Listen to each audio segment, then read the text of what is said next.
It was a fair, decent run, I thought. And I got to the other end, and I let the chute go. And when I let the chute go, I go right to the brake handle and shut the motor off, the fuel off, you know. And, like, I couldn't feel the tug. So I started pushing hard on the brake, and I could see I was running out of area to get stopped. So there's only one thing left to do is let the clutch out and run it down on the motor. And it used up a lot of area, and I kept looking down the track, and I could see this orange fence. I said, oh, no, not this. But it was comfortable. I mean, it went over, and I know I went over, but it was, you know, it didn't bang me around too bad. I kind of feel all right, but my back pocket's going to be sore. After all the years and all the races, I am still amazed at the attitude of some drivers after they have destroyed a $100,000 race car. Now, for more on why the NHRA TRW Sportsmen All Stars, and we might as well start with just about the quickest and fastest class of them all, top alcohol drinks. Nice thing about running in these particular cars, Steve, is that they are so very, very fast and using some of the biggest engines available in drag racing. They just don't have the nitro that you see in Top Fuel or in funny cars. But something they do have that their big brothers at Top Fuel Dragsters use are those giant tires. You see Bruce McDowell executing the burnout. Notice how they grow, just like they do in a Top Fuel car. The same size rubber, which is why they run a 2-speed transmission, so that they have the torque multiplication to pull that giant rubber without 4,000 horsepower. Probably around 2,000 here. They also tend to play with the cars a little bit more. You know, one thing you'll notice if you're a regular follower of NHRA drag racing competition on American Sports Cavalcade, unlike the Top Fuel cars, these things don't sit on the starting line and just rattle and bounce and bang on the tires because they don't have that nitromethane fuel.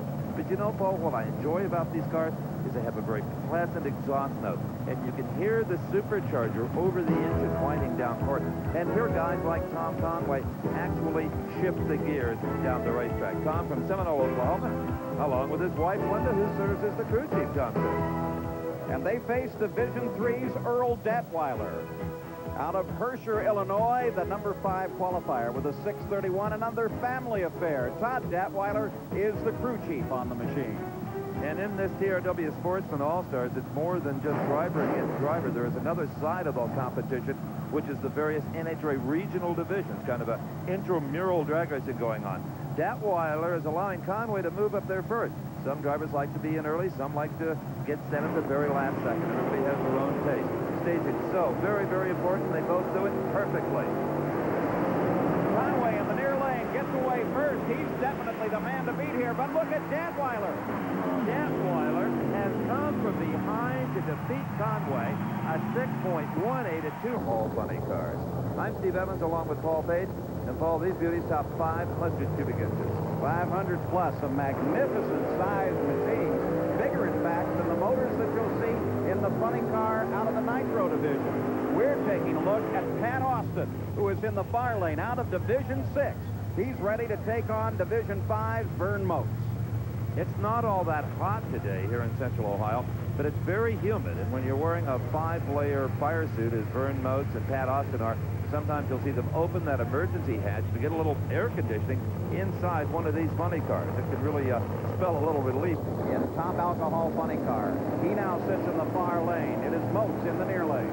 Even though Vern Motes has been racing decades longer than Pat Austin, he knows that Austin really carries the big stick here. The world champion in the category. And Austin with a hole shot. He really gets a run on Vern Motes and carries it all the way to the finish line. Austin with a 6:02.228. But the parachute has blown off a Vern Motes car. Motes, on one of the shortest drag strips on the entire tour, does a brilliant job of getting that car stopped. Go a little bit faster, but the competition no less keen. Oh, look at him blazing tires, Paul. Danny Townsend out of Division 3 will face this man, Grady Bryant. And the winner of this round will go against Pat Houle here. Makes for good carburation. Danny Townsend backs up, ready to face Grady Bryant. Steve, common sense and the presence of mind to know how to get it stopped, Steve. Absolutely, and no one has more experience in this kind of race car than does Vern Motes. Danny Townsend over on the far side as they both inch up the stage now. Still a lot of the sight games being played here in the Sportsman that we see in the top professional categories. The revs come up as they take a look in the lights. Good start. Both drivers off the mark well, but it is Danny Townsend miles, who had problems, had to get off the throttle, and Grady Bryant.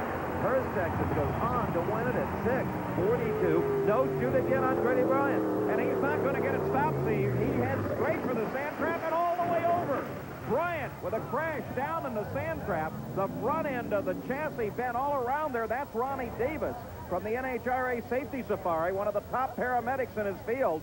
And obviously he is talking to Bryant, so Bryant apparently is okay.